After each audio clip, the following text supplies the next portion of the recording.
He took my baby out to the backyard every day, saying it was for fresh air, until I followed him and saw where he really left the child.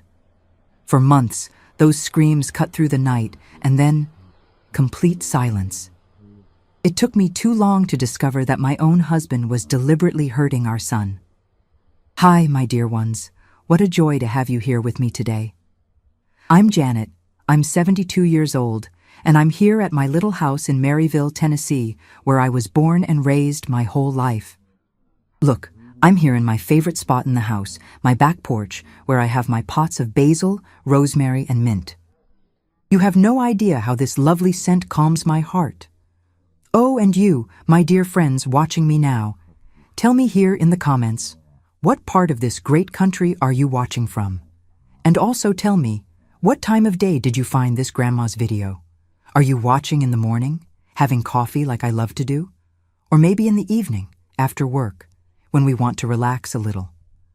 I always read all your comments, and I'm touched to know that my stories reach so many different places. Tell me, okay? I love knowing where you're from and how your day is going. And please, if you haven't subscribed to Grandparents' Tales yet, hit that red button down there, okay? And don't forget the bell too. That way you'll always know when I post a new story here. It makes such a difference to this grandma, who really wants to share her memories with you. You know, today, I wanted to tell you a story that marked my life deeply. A story about the first months after my first son was born. I was still young, only 22 years old, and I was learning to be a mother. I thought I knew everything, that I understood every cry, every need of my little one. But there was something that happened every night that left me with a tightness in my chest. A strange sound coming from the backyard, always at the same time. For a long time, I believed what my husband told me. I believed because I wanted to believe, because it was easier that way.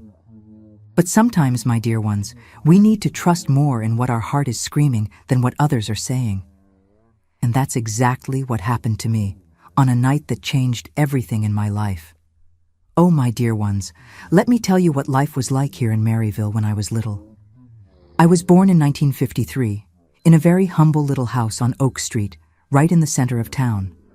My father was named Robert, a good common name here in Tennessee, and he worked at a blacksmith shop.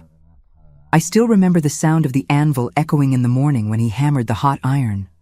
My mother, Mary, took care of the house, and us 5 children. I was the middle one.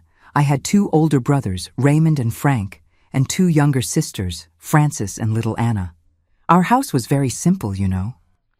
It had only 3 rooms, the living room that was also my parents' bedroom, a small room where my sisters and I slept in one bed, and the kitchen in the back, with a wood stove that my mother lit every day before the rooster crowed. The bathroom was outside, in the yard, and we bathed in an aluminum tub that we heated water in on the stove. There was no luxury, but there was a lot of love in that house. The backyard was my favorite place in the whole world. It was big, with a large oak tree that provided blessed shade, and my mother planted everything there: okra, green beans, scallions, parsley. There were even some chickens running loose, and I loved looking for hidden eggs in the morning. It was quite an adventure. Sometimes they laid under the wash basin, other times behind the peach tree in the back. I remember playing a lot with the corn husk dolls my mother made for me and my sisters. She took the corn husks, tied them with string, and made the prettiest little dolls. I made up stories, played house under the tree, and spent hours in my make-believe world. When the neighborhood kids came to play, we'd make circles and sing those old songs. Ring around the rosy. My father, Robert, was a man of few words, but very hard-working. He left home when it was still dark, and only came back after the sun had set. He came home with his hands all stained with charcoal and machine oil, so tired. My mother always kept a warm plate for him, covered with a cloth so it wouldn't get cold. He ate in silence, listening to us tell about our day, and then sat in the rocking chair on the porch to smoke his cigarette. Mary, poor thing, worked from sunup to sundown. She woke up with the rooster, started the fire, made coffee, prepared lunch for the men going to work in the fields, took care of the house, the children, the chickens, Such a warrior woman. She always said, "Girl, learn from an early age to take care of a home, because one day you'll have your own family." And I obeyed, helped sweep, wash dishes, take care of my younger sisters. The afternoons in Maryville were delightful, especially when the north wind blew and relieved the heat. We played right in the street. It was safe. Everyone knew each other in the neighborhood. We played hide and seek, tag, hopscotch. The boys flew kites in the field near the house, and the girls stayed under the trees talking and making up stories. Sunday was a special day in our house. My mother woke up even earlier to make a special lunch: roasted chicken with gravy, cornbread dressing, green beans with sausage. The house smelled wonderful. After lunch, we got dressed to go to the 5 o'clock service at Oak Street Church. I loved that moment. I put on my prettiest dress, the patent leather shoes I only wore on Sundays, and went hand in hand with my sisters along the paved streets. It was on one of those Sunday afternoons, I was about 10 years old, that I met a boy named George at a church social. He was 12 years old, the son of Mr. Manuel, who had a general store on Main Street. George was different from the other boys, quieter, a bit too serious for his age. But he was kind to me, always offered me fudge when I passed by his father's store. My mother always said I was too much of a dreamer. "Janet, girl, stop making up stories in your head and help here with the chores." But what I really liked was imagining what my life would be like when I grew up. I dreamed of having a nice house with a yard full of flowers, a hard-working husband, and children playing in the yard. It was all very simple and beautiful in my girlish thoughts. The years went by, and I grew up in that pleasant routine of a small town. I knew everyone. Everyone knew me. "There goes Robert, the blacksmith's daughter," they said when I passed by. It was a good, protected life, where problems always seemed far from our door. I didn't imagine that adult life could be so different from childhood dreams. When I turned 15, in 1968, George was already a grown young man, working with his father at the general store.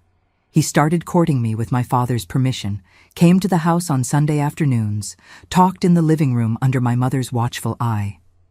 He seemed like a good boy, respectful, who talked about plans to grow the family business, to establish a home. Oh, my dear ones, let me tell you how everything started to get different in my life. I married George in March 1973. I was 20 and he was 22. It was a simple wedding at Oak Street Church with the blessing of Pastor Thomas, who had known our families since we were small. My mother made a beautiful white satin dress, all hand-embroidered, and my father, despite the difficulties, managed to throw a little party in the backyard with live music and everything. George seemed like a good man, worked hard at the general store his father had left him, was respected in town. Everyone said I was lucky to get such a dedicated husband. He built a little house for us on Maple Street, not far from my parents' house, with 2 bedrooms, a living room, kitchen, and a backyard that he insisted be quite large. "A woman needs space to raise chickens and plant her things," he said, smiling. The first months of marriage were quite a honeymoon. George came home at the end of the day, dinner ready on the table. We talked about the store's business, about the neighbors, about plans to expand the business. At night, we'd sit on the front porch, him smoking his cigarette, and me doing crochet, watching the street activity. It was a peaceful life, like I'd dreamed since I was a girl. I got pregnant in the first year of marriage in 1974. George was so happy when I told him the news. He said he was going to be the best father in the world, that our son would have everything he didn't have. He bought a new wooden crib, had a small dresser made, painted the room light blue because he was sure it would be a boy. "We'll name him George Jr.," he said, all proud. During the pregnancy, he was an angel to me. He brought me water in bed when I was nauseous, went grocery shopping when I didn't feel like going out, even cooked sometimes, something men didn't do back then. The neighbor women commented, "How lucky Janet is with George. I've never seen such a dedicated husband." My son was born in January 1975, a beautiful boy, chubby, full of black hair just like his father's. The birth was at home, with Mrs. Reynolds, the most respected midwife in Maryville. George paced the living room all night, nervous, until he heard the baby's first cry. When Mrs. Reynolds came out of the room with the baby in her arms, I'll never forget the way he looked at his son, his eyes shining with emotion, his hands trembling to hold the child. "My George Jr.," he whispered, kissing the baby's little forehead. "My little prince." The first days were pure happiness.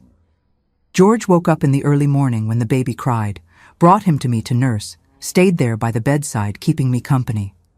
In the morning, before going to the store, he always took a peek at the crib, caressed the little face. "Bye, champ," he said softly, so as not to wake him. But then, when George Jr. was about 2 months old, things started to get strange. The baby had always been healthy, nursed well, slept his hours, smiled when we made faces. But suddenly, he started getting very agitated at the end of the day. He cried a lot, writhed in the crib, seemed to be in some pain I couldn't figure out. George, who had always been a bit nervous about noise, started getting irritated with the boys crying. "This child doesn't stay quiet for 1 minute," he complained when he came home tired from work and found the baby crying. "Don't you know how to take care of him properly, Janet? My mother raised 6 children and never made such a fuss." That's when he started that habit that at first seemed so nice to me. Every day, after dinner, when George Jr. started getting whiny and agitated, my husband said, "Let me take him outside for some fresh air. Baby needs to breathe the night air, calms down with the cool breeze." And I stayed in the kitchen, washing dishes, organizing the house, grateful that he was being so helpful. After all, he had worked all day at the store, dealing with customers, carrying weight, doing accounts, and still came home willing to help with the baby. What a blessed man I got, I thought to myself. But then some things started happening that left a knot in my throat. George would go out to the backyard with the crying baby, and suddenly I'd hear a strange noise. It wasn't normal baby crying, my dear ones. It was a high-pitched, loud, desperate moan, as if something had suddenly hurt the child. A cry of real pain that cut through the night like a knife. And then, complete silence. A silence that gave me chills, because a 2-month-old baby doesn't stop crying like that, suddenly, for no reason. When George came back inside, he always said the same thing. "There, he calmed down. I told you the night air was good. Now he'll sleep all night." And it was true, George Jr. did sleep. But it wasn't a peaceful sleep. It was too heavy a sleep, as if it had been forced. And in the morning, when I went to change his diaper, I started noticing strange marks on his little legs. Small purple marks, especially on the inside of his thigh. When I asked George about those marks, he always had an excuse ready. "Oh, that was a mosquito bite. You know how it is. There are a lot of mosquitoes in the backyard at night." Or, "He must have bumped himself in the crib. Little children bruise easily." Once he even said, "You're putting the diaper on too tight, Janet. Those are elastic marks." I wanted to believe those explanations, my dear ones. I really did, because it was easier to believe it was a mosquito bite than to imagine that. Oh, I couldn't even complete the thought back then. It was my husband, the child's father, a man everyone respected in town. How could I suspect such a horrible thing? But my mother's instinct was screaming that something was wrong. Those high-pitched moans coming from the backyard, followed by the frightening silence. Those little purple marks that appeared every morning. The strange way the baby slept after the nightly walks. One night, I was in the kitchen drying the dishes, and I heard that cry of pain coming from the back of the yard again. This time, it was so loud, so desperate, that my heart almost stopped. I dropped the dish towel right there and thought, I'm not going to stay here waiting anymore. I'm going to see with my own eyes what's happening to my son. My dear ones, what I discovered that night was so terrible that even today, after 50 years, it still hurts my chest to tell. I took off my flip-flops right there in the kitchen, left them hidden under the sink, and left the house with my heart beating like a drum at a county fair. Every step I took on the dirt ground of the backyard seemed to make a deafening noise in my head, as if the whole world could hear my secret investigation. The moon was waning that March night, almost hidden behind the heavy clouds coming from the south, and the darkness of the back of the yard frightened me terribly. The night wind swayed the leaves of the peach tree, making little noises that gave me chills. But the fear of discovering the truth was less than the desperation to save my son. I followed the soft sound of George's voice, walking on tiptoe barefoot, praying the ground wouldn't make noise under my feet, wet with cold sweat. The stars were very faint in the cloudy sky, and I could barely see the path between the vegetable beds my mother-in-law had planted before she died. There were scallions, parsley, and some tomato plants that George insisted on keeping because a man needs fresh vegetables on the table. The irony was that at that moment I was discovering that this same man had nothing fresh in his heart. When I got close to the peach tree, I could see my husband's silhouette crouched in front of that cursed doghouse. The doghouse that the previous owner of the house had made with red brick and rough cement, which had been abandoned for more than 10 years. A damp, smelly place, full of dried mud and rotten leaves that the wind threw in there during the January rains. There were even large spider webs hanging at the entrance, swaying in the wind like macabre curtains. I hid behind the thick trunk of the peach tree, pressed my hands against my chest to muffle the sound of my labored breathing, and peeked through the leaves. What I saw at that moment froze my blood. There, in that filthy, cold hole, was my little baby. My George Jr., only 2 months old, was thrown on that cold cement floor like he was just any animal. His diaper was dirty and wet, his tiny body only in a cotton undershirt, shivering from the cold in the chill of the Tennessee night. His skinny little legs contracted from so much cold, his little arms trying to protect himself from the wind that came through the open entrance of the doghouse. The smell coming from there was horrible, a mixture of dampness, rotten grass, and something I couldn't identify, but that made my stomach turn. My baby was crying softly, a tired and weak cry from someone who had screamed too much and no longer had the strength to make noise. "Cry now, you little pest," I heard George's low voice full of hatred, a voice I had never heard before. It was as if another man was speaking, someone completely different from the caring husband I thought I knew. "Cry to see if I care. You only serve to give me a headache when I come home dead tired, selling all day to support your lazy mother." My heart stopped when I saw what happened next. George extended his big, thick fingers, calloused from carrying bags of sugar and flour at the store, squeezed the soft flesh of my baby's inner thigh very hard, and gave a violent pinch that drew a desperate scream from the little creature. A scream that pierced my soul like a sharp dagger, a cry of pain that no mother should ever hear coming from her own child's mouth. George Jr.'s little body contorted in pain in a macabre dance. His little legs moved frantically trying to escape the pain, and he cried with all the strength he had in his tiny lungs.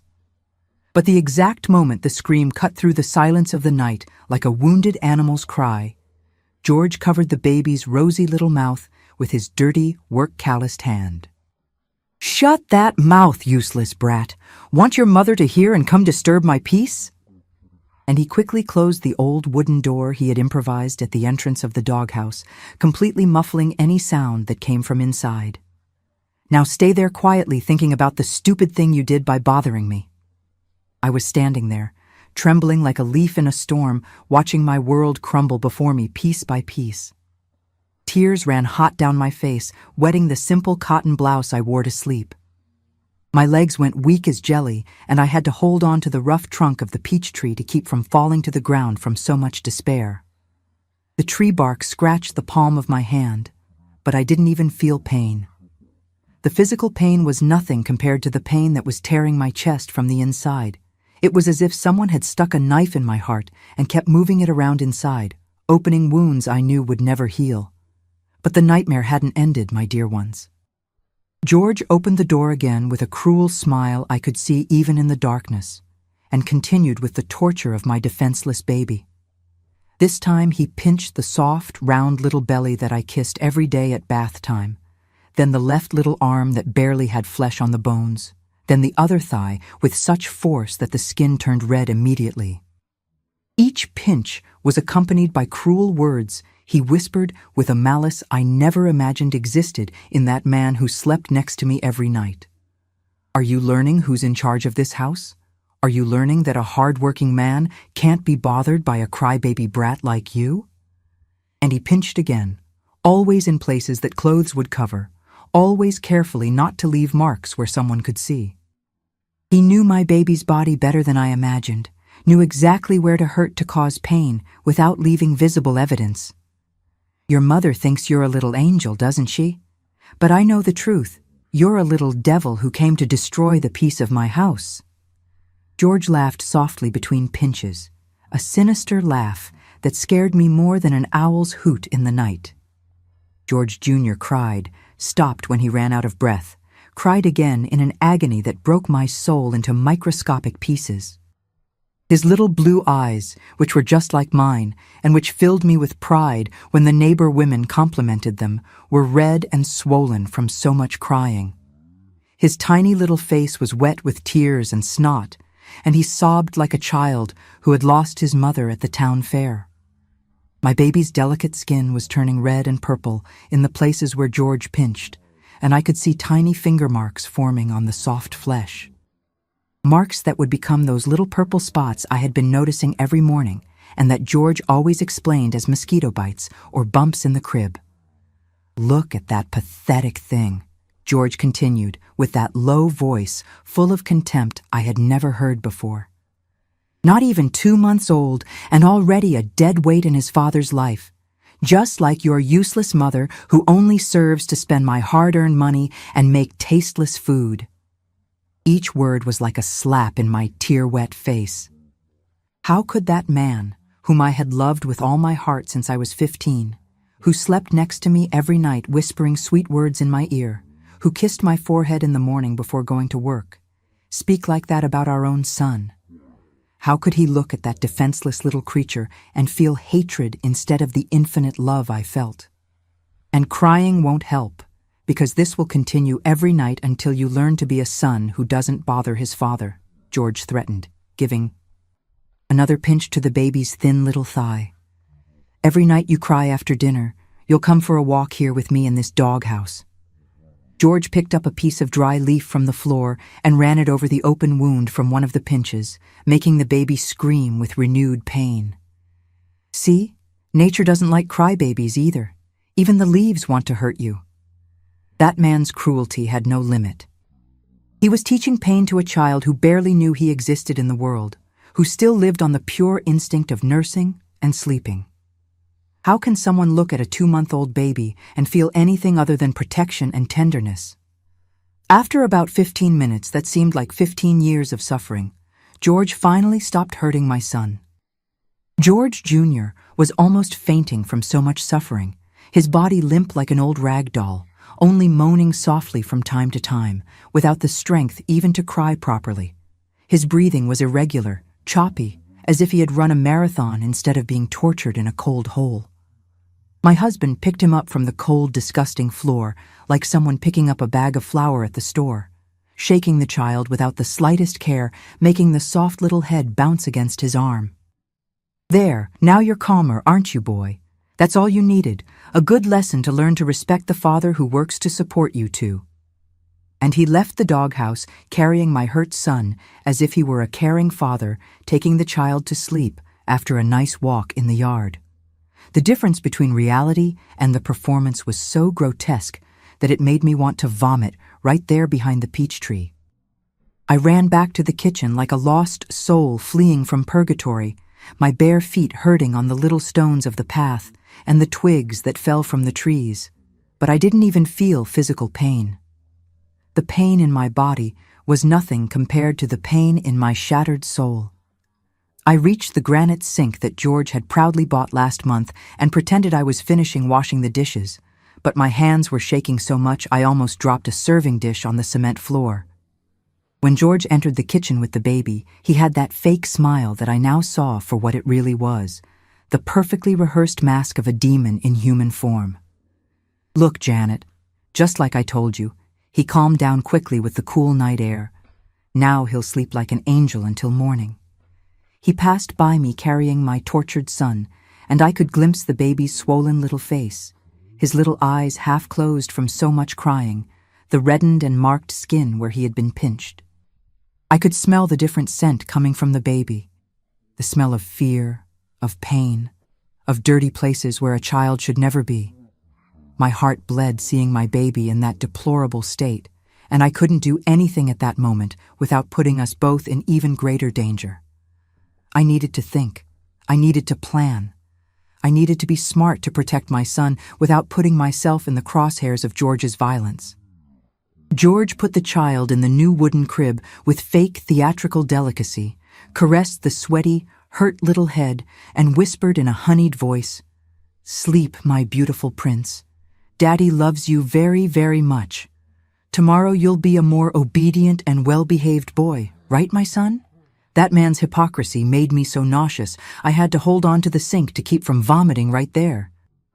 How can someone torture a defenseless child and then caress them as if nothing had happened? How could he sleep peacefully after causing so much suffering to a being who barely knew he existed in the world? That night, I couldn't close my eyes for even a single second. I lay next to that monster disguised as a husband who snored as if he had the cleanest conscience in the world, planning every detail of how I was going to protect my son from that hellish situation. Because one thing I knew for absolute certain, that was never going to happen again in my life, even if I had to die trying to save my baby from that demon's clutches. My dear ones, the nights that followed that terrible discovery were the longest of my life. I pretended to sleep next to that monster, but I lay there like a board, listening to his every breath, every movement in the double bed that my mother had given as a wedding gift, waiting for the moment when he would get up to continue that cursed torture.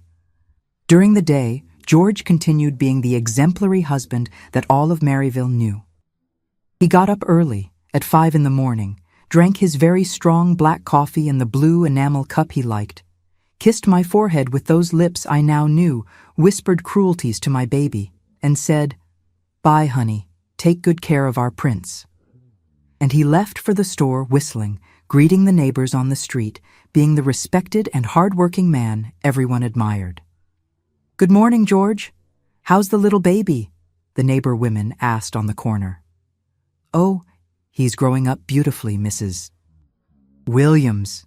That boy is a blessing from God," he responded with that fake smile I could now see as the mask it really was. But I knew the truth. I had seen with my own eyes the demon hiding behind that perfect facade painted with kindness. And every afternoon, when he came back from work with that familiar sound of the key in the lock, my heart would already start racing with despair, knowing that in a few hours my baby would be tortured again in that filthy hole. For 3 consecutive nights after the discovery, I heard those high-pitched screams coming from the back of the yard, each one cutting my soul like a sharp dagger. For 3 nights, George came back into the house, carrying my son as if he were a caring father who had just taken a nice walk with the child. And for 3 consecutive mornings, when the sun rose and George left for work, I found new little purple marks on George Jr.'s delicate little body. Each morning was a discovery of renewed horror. I lifted the cloth diaper I sewed myself, and there were the marks of violence. A new purple spot on the left thigh, a little scratch on the arm, suspicious redness on the soft belly. And I couldn't do anything but clean carefully, apply a little almond oil, and cry softly while my baby slept that heavy, forced sleep. On the 4th night, something inside me exploded like a pressure cooker forgotten on the stove. That's when George came home more irritated than usual. He had had problems at the store. A customer who argued about the price of sugar, a supplier who was late delivering flour. And when George Jr. started crying after dinner, I saw a rage in my husband's eyes that froze my blood. "Janet," he said in a low, threatening voice, "today this brat is crying more than usual. I think I'm going to have to take him for a longer walk in the yard." Maybe even leave him out there for a longer time, to learn once and for all to behave like a man. A longer time? Leave a 2-month-old baby alone in that cold, dirty doghouse for hours in the freezing night? My blood boiled in my veins like water on a wood fire. You don't need to, George. He just has a little colic. I'll take care of him inside, give him a little belly massage. But George turned to me with those eyes I now recognized as cruel, full of a coldness that scared me more than thunder in the night. I'm in charge of educating the boys in this house, Janet. You don't understand anything about raising a boy to be a real man. Women only know how to raise soft, whiny sons without backbone. He picked up the baby from the crib with a brutality that made me hold my breath. George Jr. was crying softly, that tired cry of someone who had cried too much, and George shook him hard. Today, you're going to learn a lesson you'll never forget, useless brat. That night, the scream that came from the yard was different from all the others. It wasn't just a cry of pain. It was a cry of pure terror from a child who instinctively knew something very horrible was happening. A scream that cut my soul like a rusty razor and made something inside me simply break into irreparable pieces. It was a scream that came from the depths of a little creature's soul who didn't yet know evil in the world, but who was being introduced to it in the cruelest way possible. A scream that spoke of a pain that went far beyond the physical. It was the pain of trust being broken before it had even been completely formed. I couldn't pretend I was washing dishes anymore. I dropped the porcelain plate right there in the sink, still with soap foam dripping, and ran to the yard without caring if George would see me or not. My son was screaming as if he were really dying, and I wasn't going to stand still for another second pretending I didn't know what was happening. I ran through the vegetable beds, stepping on the scallion seedlings, tripping over the bricks that bordered the vegetable squares, feeling nothing but a desperate urgency to get to my baby. The night wind was stronger, making the peach tree leaves dance like ghosts, and I could hear George's voice in the back, louder than the other times. When I got close to the cursed doghouse, the scene I saw was even worse than the other times. George wasn't just pinching my baby. He had found a piece of thin wire on the ground, remains of some old fence, and was using it to poke the marks he had made with the previous pinches.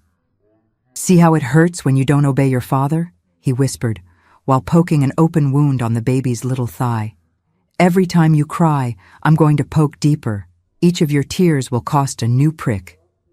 George Jr. was writhing in the dirt of that doghouse, trying to get away from the wire, but there was nowhere to go.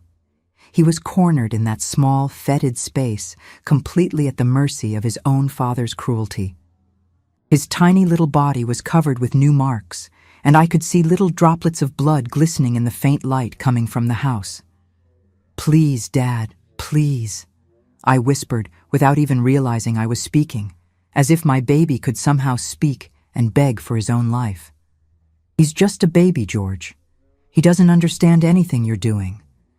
But George continued for a few more eternal minutes, using that wire to deliberately hurt each purple mark that already existed, renewing the pain, creating new wounds that would take days to heal. The baby cried with an intensity I had never heard. It was no longer the cry of hunger or colic. It was the cry of pure suffering. That's when George spoke the words that made my world finish collapsing. "Tomorrow I'm going to bring a better tool from the store. A big nail, really rusty. Then you'll really learn not to bother your father when he's tired." A rusty nail on a 2-month-old baby? My mind simply couldn't process the level of evil coming out of the mouth of the man I loved. At that moment, looking at that scene of torture, I knew I had reached my absolute limit. I couldn't let this continue for even one more day. I couldn't let my son be subjected to something even worse the next night. If I didn't act that exact night, I knew my baby wouldn't survive much longer the father's educational walks. I ran back to the house with my heart exploding with hatred and determination. George was still in the back with my tortured son, and I knew I had a few minutes to make the most important decision of my life. Either I acted now, or I would lose my baby forever to that man's madness. I entered the kitchen trembling with a mixture of fear and fury I had never felt before. I looked around, looking for something, anything that could help me protect my son. That's when my eyes stopped on the garden shovel that George had left leaning against the wall, still dirty with soil from when he had planted the tomatoes. It was time to choose between being an obedient wife or being a protective mother. And I knew very well which choice I was going to make. My dear ones, that night I discovered a strength I didn't even know existed inside me. I grabbed that garden shovel with both trembling hands, felt the weight of the rough wooden handle against my sweaty palms, and a courage of a lioness defending her cub took over my entire body. I was no longer the fearful and obedient Janet who always bowed her head when her husband spoke louder. I was a furious mother, willing to do anything to save her baby. My heart was beating so hard in my chest that I thought George would be able to hear it from afar. My legs were shaking like a leaf in the wind, but a determination I had never felt before gave me supernatural strength. I went back to the yard, stepping firmly on the packed earth, without hiding anymore, without fear of being discovered, trampling the scallion seedlings I myself had planted. George was still crouched in front of that cursed doghouse, with the dirty, rusty wire in his hand, deliberately poking the open wounds of my George Jr. The baby was crying weakly, almost without strength, that tired little cry of someone who had already suffered too much for his age. I could see there was fresh blood running down the skinny little legs, mixed with the dirt from the cold cement floor. "George!" I shouted, with a voice I didn't even recognize as mine. It came from the depths of my soul, loaded with a rage I didn't even know I could feel.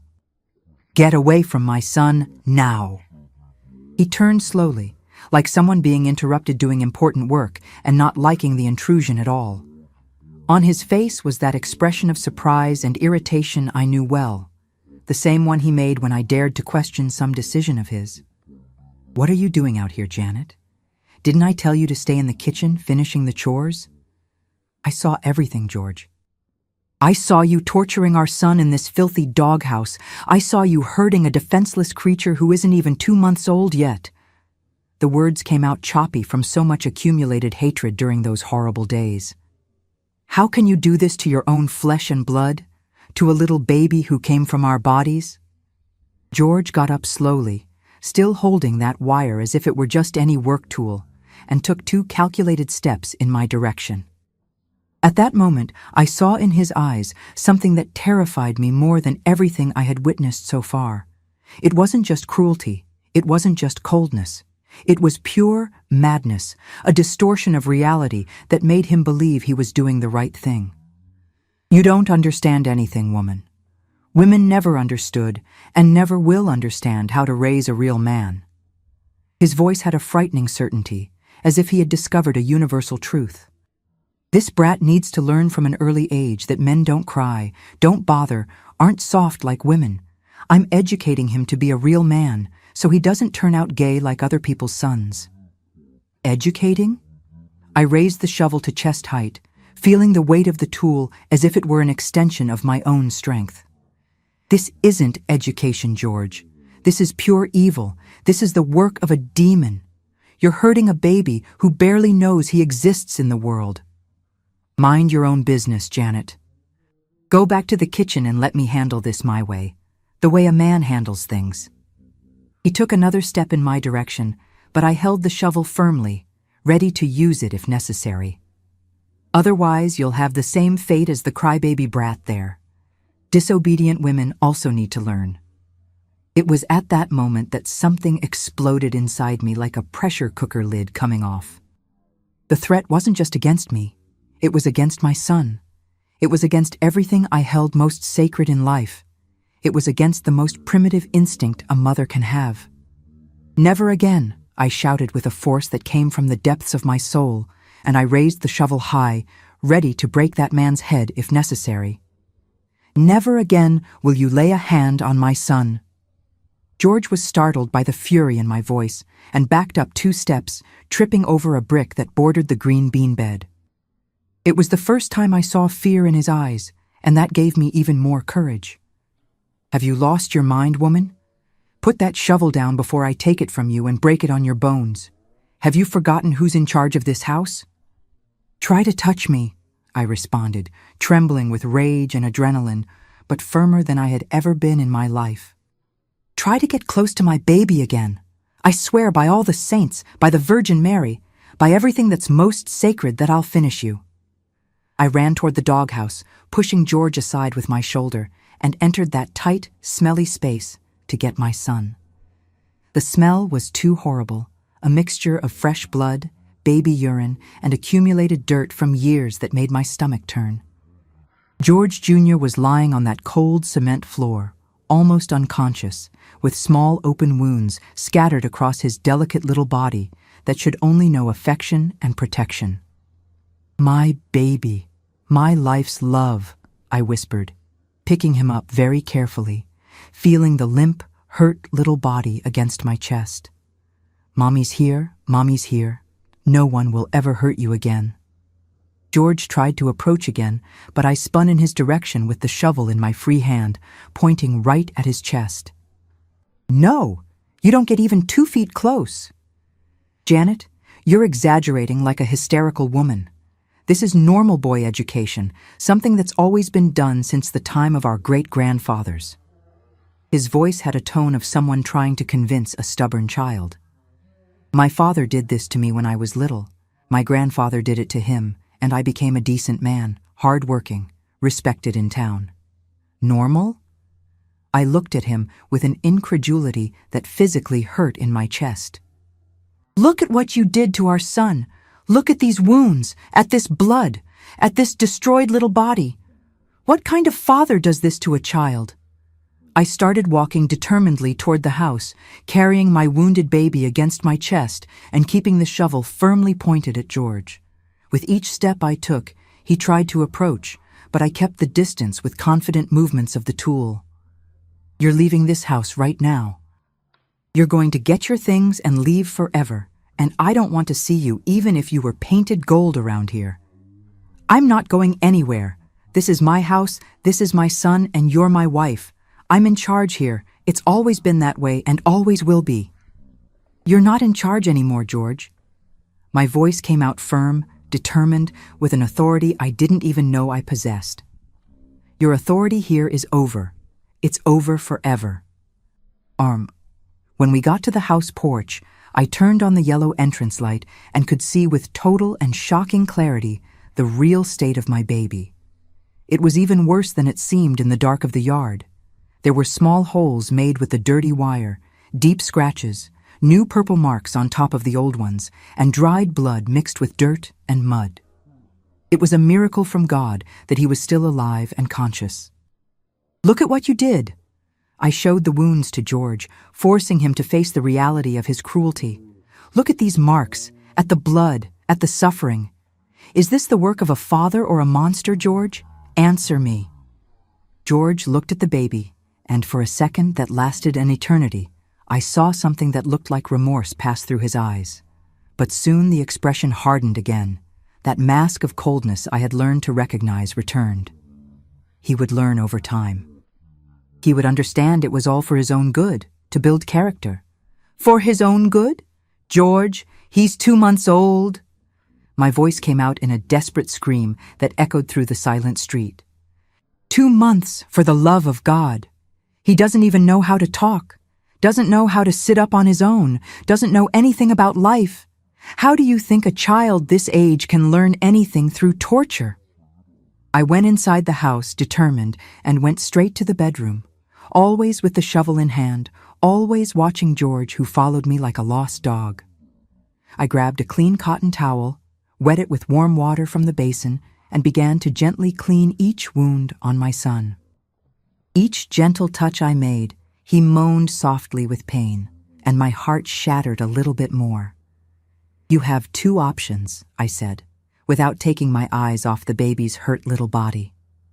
"Either you leave this house right now and never come back, or I'm going to the police station first thing in the morning to tell everything I saw with every detail. And don't think no one will believe me. The marks on his body are more than enough proof." No one will believe a hysterical, disobedient woman against a respected, hard-working man in town. You know how things work around here. Want to bet? I looked at him with a determination that even surprised me. Tomorrow morning early, I'm going to take George Jr. to Dr. Thompson. I'm going to show every mark, every wound, every drop of blood. I'm going to tell everything to Sheriff Wilson, who's known our family since we were children. And then I'm going straight to your mother's house, Mrs. Sullivan, to tell her what kind of educator son she raised. The mention of his mother made George turn as pale as paper.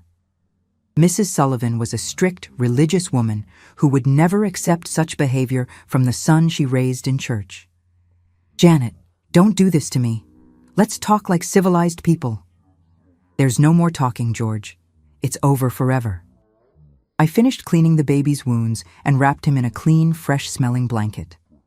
You have half an hour to get your junk and get out of my sight. And if I find out you tried to get close to my son again, I'll kill you myself with these two hands. George stood there for a few long minutes, finally understanding that I was dead serious, that I was no longer the submissive woman he could control with fear and authority. Finally, he muttered in a low voice, "You're going to regret this for the rest of your life, Janet. Without me, you're nothing in this town." I'd rather be nothing alone than be something next to a monster who hurts a defenseless baby. I pointed the shovel right at the front door. "Get out, George, and never come back." He left the bedroom stomping hard, grabbed his things in an old leather suitcase, and in 20 minutes he was out of my house and my life forever. When I heard the door slam for the last time, I held my wounded baby against my chest and cried. I cried with relief, with fear, with gratitude for having found the courage to act when I needed it most. My George Jr. was finally safe in my arms, and I had learned that sometimes we need to become a little fierce to protect those we love more than life itself. And today, my dear ones, here I am at 72 years old, in this same little house on Maple Street where everything happened 50 years ago. I look at the backyard where that cursed doghouse used to be, which I myself had torn down the day after George's expulsion, and I see my herb beds flourishing, full of life and care. Where there was once pain and suffering, today there is basil, rosemary, mint, and all these little plants that bring me so much peace. My George Jr., who today is a 50-year-old man, is just called George now. He dropped the junior from his name when he turned 18, said he wanted to distance himself from any memory of his biological father. And look, my dear ones, he became the most affectionate and protective man you can imagine. He's married to Rachel, a sweet girl he met at technical school, and gave me 3 beautiful grandchildren. Peter, 22 years old, Mary Grace, 20, and little Anthony, 16. George works as a refrigeration technician right here in Maryville, has his shop on Main Street, close to the old general store that belonged to his father. Irony of life, isn't it? But he made a point of setting up his business on that same street to show he could be a good man in the same place where his father had stained the family name. Every Sunday, after the 9 o'clock service at Oak Street Church, the same one where I got married and where he was baptized, my son comes to have lunch here at home with the whole family. Rachel always brings a special dessert. The grandkids arrive making noise, and I'm here in the kitchen preparing that roasted chicken with gravy they love. It's such a great joy to see my son being the father he never had, you know? George is one of those present, affectionate fathers who helps with homework, who goes to every school meeting, who teaches his children with patience and love. When Peter was little and cried at night, I saw my son picking up the boy, walking around the house, humming softly until he calmed down. The complete opposite of what he experienced in his first months of life. Sometimes I catch myself watching him playing with his grandchildren here in the yard, teaching Anthony how to take care of the plants, helping Mary Grace with her nursing studies, talking with Peter about wedding plans. He got engaged last month to Elizabeth, a beautiful girl from the Ferreira family. George never talked much about the memories of those first months, but I know he doesn't remember anything consciously. Thank God, because those weren't memories a child should carry. What he knows of the story is what I told him when he was already grown up. in a way he could understand without being traumatized.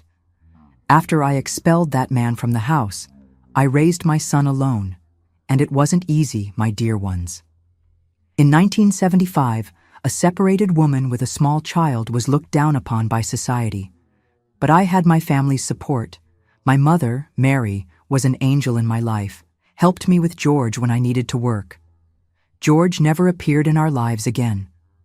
I heard from others that he moved to Nashville soon after he left here, and no one ever heard from him again. Better that way, we built our new life without the shadow of that dark past. Today my routine is peaceful and blessed. I wake up early as I always have in life, come here to the porch to take care of my plants while I have my coffee. In the morning, I like to sit here watching the street activity, the children going to school, the neighbors leaving for work, Anthony passing by on his bike on his way to school. In the afternoon, when the sun isn't too strong, I'm here in the yard working in the soil, planting new seedlings, harvesting herbs to make tea. Rachel always asks me to set aside basil and rosemary for her to season her food, and I'm happy to help. On Thursdays, I have a little group of friends who come here to the house to crochet and chat. We're 4 chatty old ladies. Me, my friend Mrs. Reynolds, Mrs. Francis from the corner, and Mrs. Anna who lives on College Street. We make doilies, rugs, baby clothes to sell at the Saturday farmers market. It's more for the company than the money, because thank God I don't lack anything. My George always asks if I don't want to go live with them, that the house is big and has a spare room. But I like my independence here in this little house full of good memories. This was where I found the courage to protect my son, where I raised him with so much love, where I built a new life after so much difficulty. And look, my dear ones, when I see my grandchildren playing in this same yard where so many bad things happened, but now full of plants, laughter, affection, I know that love always conquers evil. Always.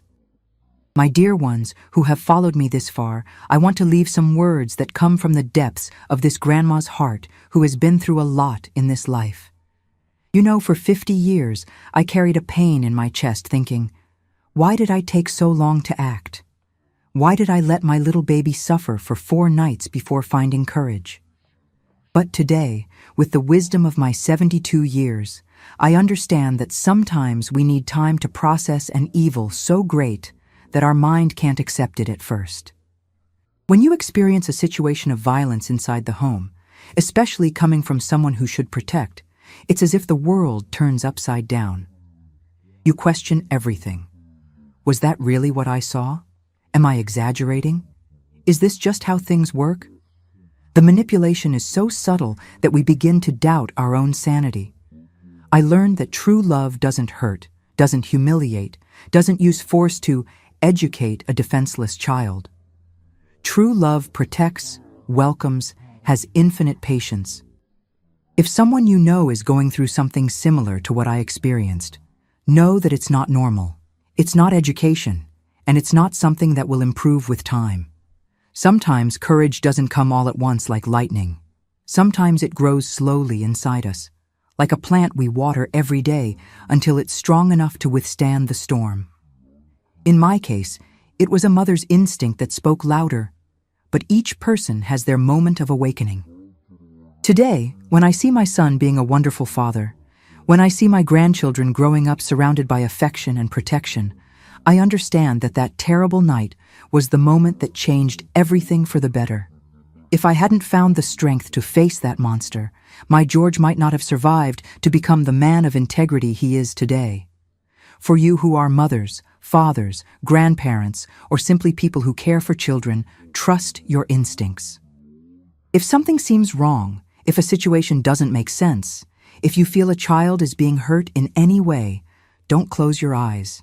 Seek help from local authorities in your country, look for protection organizations, talk to trusted people in your community. Dignity and respect are universal values, no matter where you are in the world. Every child deserves to grow up safe, protected, loved. And every family deserves to live in peace, without fear, without violence disguised as discipline. It's never too late to start over. It's never too late to choose love instead of fear. I was 22 years old when I made the most important decision of my life, but I know people who found courage at 40, at 50, at 60. Age doesn't matter. What matters is protecting those we love. And for you, my dear friends who are listening to me now, subscribe to Grandparents' Tales, turn on notifications, because these stories need to be told. Each story shared can save a life, can give courage to someone going through the same thing I went through.